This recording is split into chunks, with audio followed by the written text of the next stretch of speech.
अस्सलाम वालेकुम नाज़रीन, मैं हूं एडी मलिक और मैं इस वक्त सेशन कोर्ट में मौजूद हूं। नाज़रीन, आज की जो समाअत थी अनीला केस के हवाले से वो बड़ी अहम समाअत थी और इस समाअत के हवाले से मैं आज आपको बताऊंगा बड़ा तफसील के साथ कि आज अदालत में क्या समाअत हुई और फिर उसके बाद जो अनीला को है वो अगली कौन सी डेट मिली है और किस बेस पर ये डेट मिली है। आज दो तीन बड़ी अहम खबरें हैं वो आपके साथ ज़रूर शेयर करूंगा और मैंने ये मुनासिब समझा था कि आज ख़ुद मैं कोर्ट जाकर अपनी आंखों से अदालत में होने वाली समाअत का अहवाल जो है वो आप तक पहुंचाऊंगा। तो आज जब मैं अदालत पहुंचा तो दोनों तरफ से जो मुद्दई मुकदमा है उनकी तरफ से भी कुछ लोग मौजूद थे और अनीला की तरफ से भी कुछ लोग वहां पर मौजूद थे। जैसे ही अदालत में अनीला केस की जो आवाज़ है वो लगाई जाती है तो अनीला अपनी मासूम बच्ची को अपनी गोद में उठाए जब अदालत में कटहरे में खड़ी होती है और फिर उसके बाद दोनों तरफ से जो आर्गूमेंट होते हैं, मुद्दई मुकदमा के जो वकील थे वो भी मौजूद थे और जो अनीला का वकील था वो भी मौजूद था।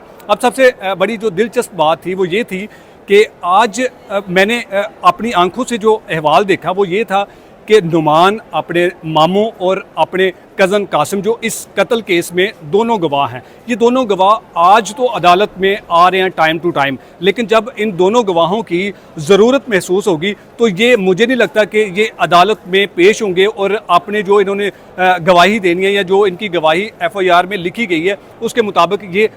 ख़ुद को जो है ना वो सच्चा साबित करने की कोशिश करेंगे। साथ ही साथ नुमान की जो बहन हिना है वो भी दीवार के साथ लगी परेशानी हालत में खड़ी थी और जो नुमान है वो भी अपने वकला के पीछे हाथ जोड़कर खड़े थे। उसके साथ जब जैसे समाअत शुरू होती है तो पूछा जाता है कि जी बताइएगा क्या पेश रफ्त हुई है। कोर्ट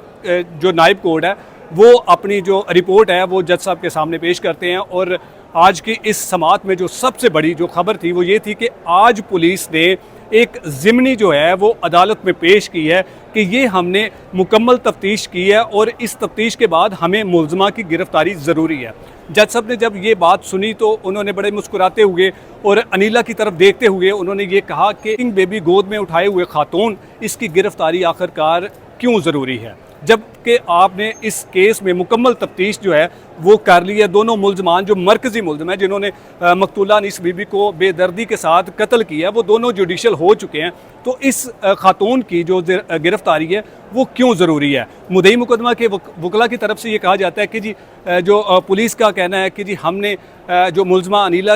है इनका DNA करवाना है और एक पॉलीग्राफिक टेस्ट होता है वो हमने करवाना है। तो अदालत में जो अनीला के वकला हैं उनकी तरफ से ये कहा गया कि हम पुलिस के साथ मुकम्मल कोऑपरेट करने के लिए तैयार हैं। ज़रूरी नहीं है कि कोई भी मुल्ज़म जो है वो गिरफ़्तार ही हो तो ही उसके टेस्ट करवाए जा सकते हैं। हम जहां कहते हैं पुलिस जब कहेगी हम मुल्ज़मा को साथ ले जाकर जहां पर टेस्ट करवाना चाहेंगे हम ये सारा कुछ करने के लिए तैयार हैं। और साथ ही साथ अनीला के वकला ने ये कहा कि हमने चूँकि अदम एतमाद का इजहार किया है तफ्तीशी पर, क्योंकि तफ्तीशी ने जो इस कत्ल के जो तफ्तीश है उसमें जो है ना वो उसने कुछ सेटलमेंट करके इस केस को ख़राब करने की कोशिश की है। इसलिए हम चाहते हैं कि इस तफ्तीश को है जो तब्दील करके किसी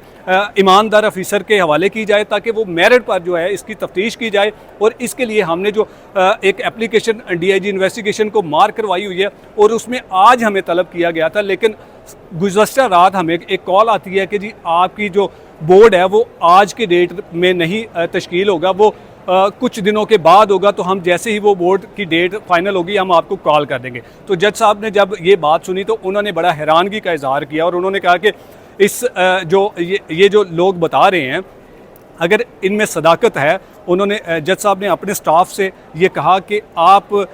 इसकी वेरिफिकेशन करें कि क्या वाकया ही इन्होंने जी ये एप्लीकेशन जो है वो तफ्तीश तब्दीली की जो एप्लीकेशन है वो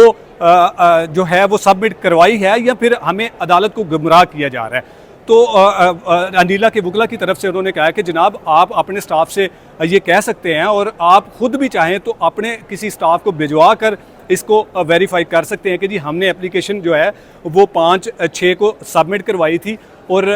उन्होंने हमें बताया था कि जी हम आइंदा कुछ दिनों में जो है वो बोर्ड बैठेगा तो उसमें डिस्कस किया जाएगा कि जी आपकी तफ्तीश कहाँ पर अब तब्दील की जाएगी या नहीं की जा सकती। तो जैसे ही इस बात पर